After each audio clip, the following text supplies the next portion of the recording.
Hello Cancer, kumusta kayo? Love reading para sa Cancer Collective.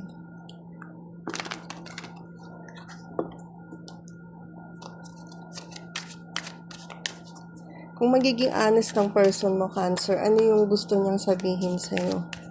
Pero i-check muna natin yung recent energy ninyo. Oops, gusto niyang mahulog. Cancer, ang person mo.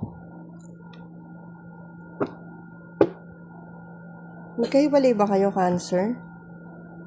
Yung iba dito parang gusto mag-abroad ng person mo. Yung iba naman, basta may feeling na gusto niyang bumalik. And gagawin niya to dahil sa pagmamahal or ikaw yon. Gusto mong umalis, gusto mong bumalik. So kung magiging honest yung person mo, ano yung gusto niyang sabihin?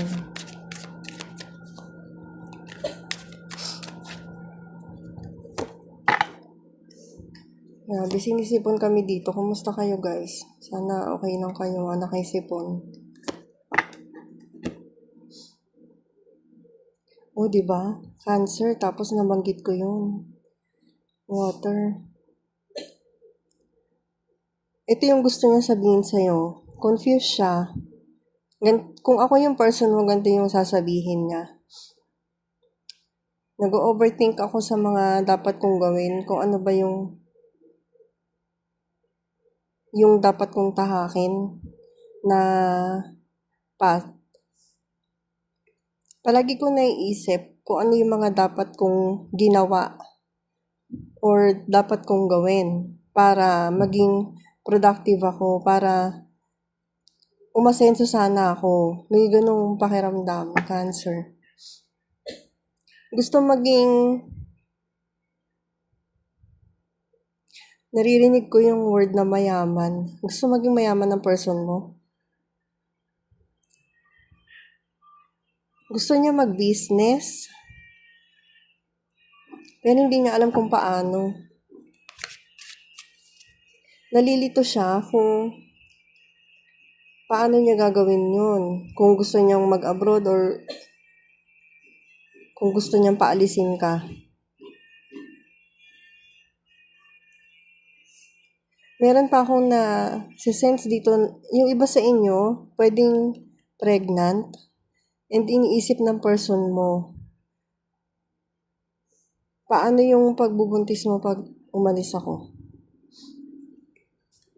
So, ano yung possible outcome ng ganitong perspective niya, ng ganitong saloobin niya?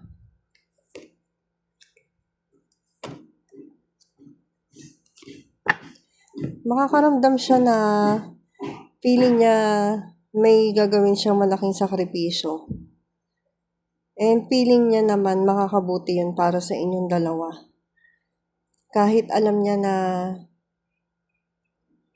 meron siyang magiging pagkukulang, magsasakripisyo siya.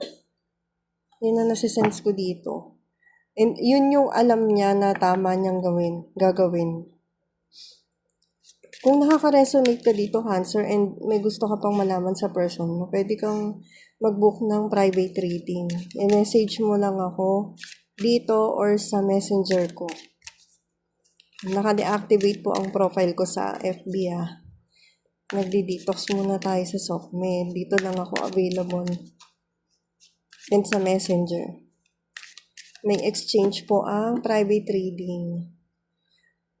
Advice para sa Cancer.